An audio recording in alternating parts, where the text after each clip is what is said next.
Hello मेरे दोस्तों, मैं हूं भाविन, सर्टिफाइड फाइनेंशियल प्लानर और आप देख रहे हैं YouTube channel the art of wealth building, आपका one point destination to seek an unbiased consultation on personal finance. Raj की एज है 39 इयर्स। वो एक आईटी इंजीनियर है और पुणे की एक एमएनसी में जॉब करता है। राज की वाइफ कविता की एज है 37 इयर्स और वो एक प्राइवेट स्कूल में टीचर है और इनकी 6 साल की एक बेटी है Ayesha. Raj being a senior software developer महीने का 1,20,000 रुपीज अर्न करता है और कविता की मंथली इनकम है अराउंड 35,000 रुपीज। राज पर कुछ फाइनेंशियल रिस्पॉन्सिबिलिटीज है, जैसे घर का खर्चा चलाना, बिल्स पे करना, आयशा की स्कूल फी पे करना। राज अपने पेरेंट्स और इन लॉज को एवरी मंथ पॉकेट मनी भेजता है। राज ने पिछले कई सालों से कुछ रैंडम इन्वेस्टमेंट्स की है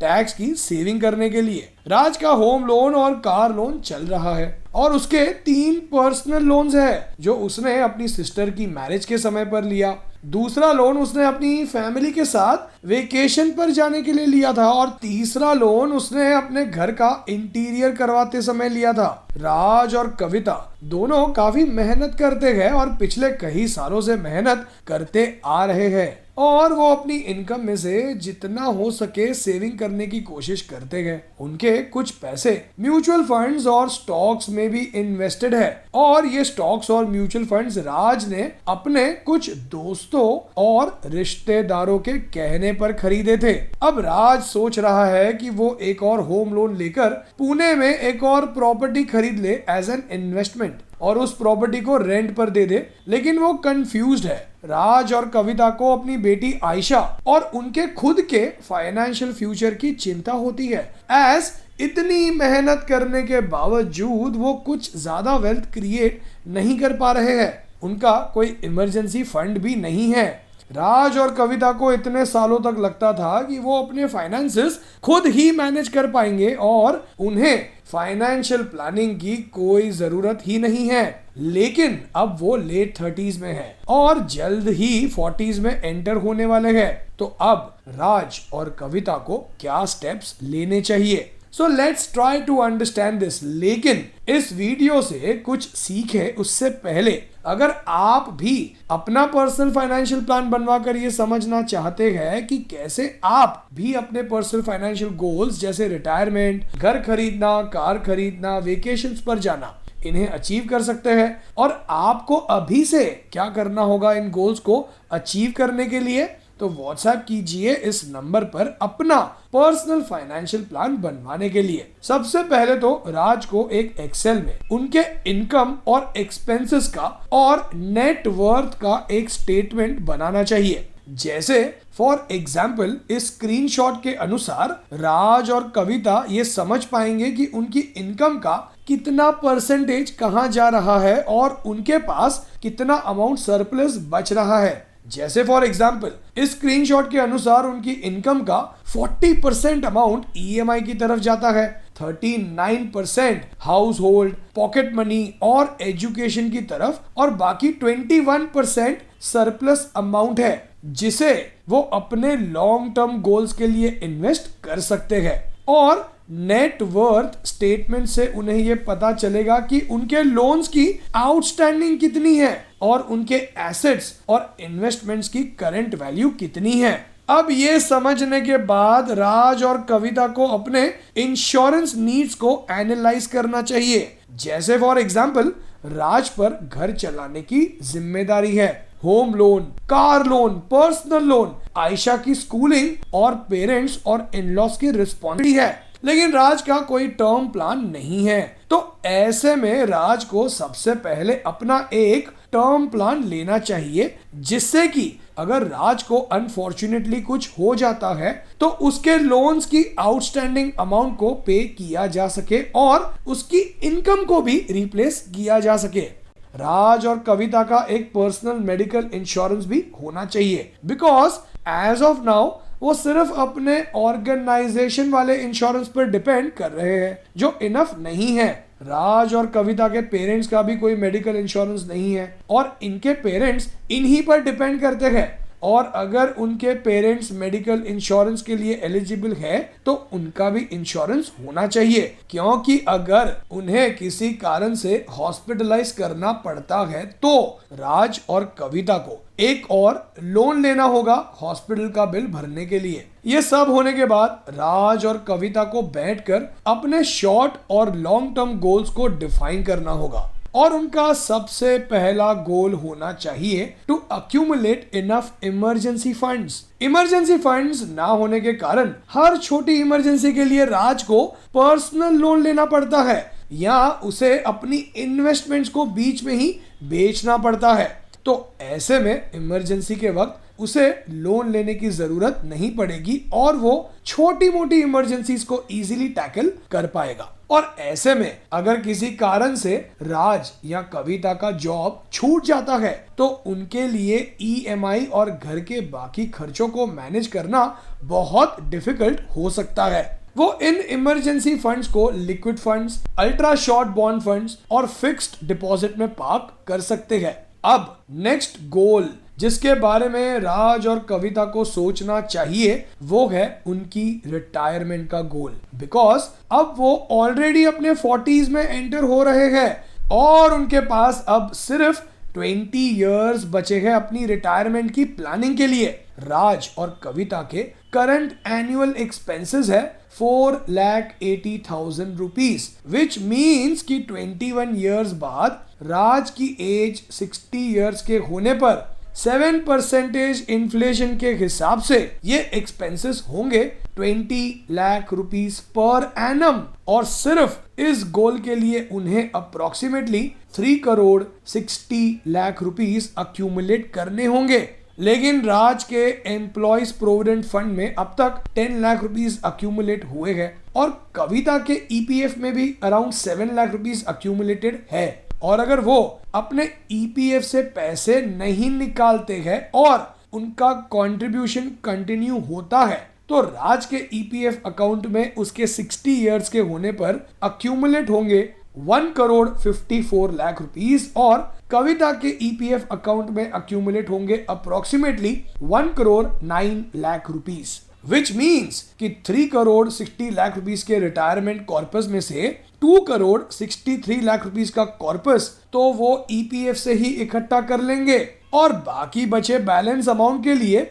यानी 98 लाख रुपीस के लिए राज को बस 5,500 रुपीस की एसआईपी शुरू करनी होगी अच्छे म्यूचुअल फंड्स में, जहां उसे 12% तक का रिटर्न मिल सके एनुअली और इस एसआईपी को उसे 7% से बढ़ाना होगा हर साल उसकी सैलरी बढ़ने के साथ और इस 98 लाख रुपीस के डिफरेंस अमाउंट को वो इजीली अचीव कर पाएगा। अब नेक्स्ट मेजर गोल जिसके बारे में राज और कविता को सोचना चाहिए वो है उनके बेटी आयशा की हायर एजुकेशन। अब current cost of higher education अगर हम 20 लाख रुपीस कंसिडर करते हैं तो 10% इन्फ्लेशन के हिसाब से आज से 12 इयर्स बाद जब आयशा की एज 18 इयर्स होगी तो राज को 63 लाख रुपीस चाहिए होंगे आयशा की हायर एजुकेशन के लिए और इस गोल को अचीव करने के लिए राज के पास already 8 lakh rupees mutual funds और स्टॉक्स में अक्यूमुलेटेड है और अगर ये इन्वेस्टमेंट्स 12% से ग्रो होते हैं तो 12 इयर्स बाद इन इन्वेस्टमेंट्स की अमाउंट होगी अप्रोक्सीमेटली 31 लाख रुपीस और balance amount of 32 lakh rupees को अचीव करने के लिए राज को अच्छे इक्विटी म्यूचुअल फंड में 6,000 रुपीस की एसआईपी शुरू करनी होगी और इस इन्वेस्टमेंट को 7% से इंक्रीज करना होगा। तो 12% रिटर्न एक्सपेक्टेशन के अनुसार वो ये डिफरेंस अमाउंट अचीव कर पाएगा। सो फ्रेंड्स, अब राज और कविता के अगले बड़े गोल्स को समझे उससे पहले अगर आप भी अपना पर्सनल फाइनेंशियल प्लान बनवाकर ये समझना चाहते हैं कि आपको अपने फ्यूचर फाइनेंशियल गोल्स के लिए कितने पैसे चाहिए होंगे और आपको अभी से क्या करना होगा इन गोल्स को अचीव करने के लिए, तो व्हाट्सएप कीजिए इस नंबर पर अपना डिटेल्ड पर्सनल फाइनेंशियल प्लान बनवाने के लिए। अब राज और कविता यंग है लेकिन पुअर कैश फ्लो मैनेजमेंट के कारण उन्होंने 3 सालों से वेकेशन प्लान ही नहीं की है तो ऐसे में राज 5,000 रुपीज किसी अल्ट्रा शॉर्ट ड्यूरेशन फंड में एवरी मंथ इन्वेस्ट कर सकता है और इस इन्वेस्टमेंट को भी वो 7% से इंक्रीज कर सकता है। तो 5% रिटर्न के अनुसार उसके पास हर 2 सालों में 1.5 to 2 लाख रुपीस इकट्ठा होंगे for a decent family vacation. अब राज ये चाहता है कि वो आयशा की मैरिज के लिए भी कुछ अमाउंट अक्यूमुलेट करे। अब अगर हम current cost of marriage 15 lakh rupees consider करते हैं तो 8% इन्फ्लेशन के हिसाब से आज से 22 इयर्स बाद जब आयशा की एज 28 इयर्स होगी तो राज को अप्रोक्सीमेटली 81 लाख रुपीस चाहिए होंगे आयशा की मैरिज के लिए और इस गोल को अचीव करने के लिए राज को अराउंड 3,500 रुपीस की SIP शुरू करनी होगी और इस अमाउंट को हर साल 7% से बढ़ाना होगा। तो आयशा की एज 28 इयर्स के होने पर 12% रिटर्न के अनुसार राज के पास अराउंड 85 लाख रुपीस इकट्ठा होंगे आयशा की मैरिज के लिए। राज के पर्सनल लोन्स की EMI अगले 3 से 4 सालों में खत्म होने वाली है और इन लोन्स की EMI खत्म होने पर वो इन अमाउंट से अपने होम लोन को प्रीपे करने की प्लानिंग कर सकता है। यही नहीं, अगर वो अपने फाइनेंशियल प्लान को सही से फॉलो करता है और अगर उसकी और कविता की इनकम भी हर साल ग्रो होती है तो चांसेस ये भी है कि 60 इयर्स के होने से पहले ही वो और कविता रिटायरमेंट ले सकते हैं। राज को अपने इमरजेंसी फंड्स के साथ कॉम्प्रोमाइज नहीं करना चाहिए, उसे अपना टर्म प्लान तुरंत लेना चाहिए और अपने पेरेंट्स और इन-लॉज का मेडिकल इंश्योरेंस भी तुरंत लेना चाहिए अगर वो एलिजिबल है तो।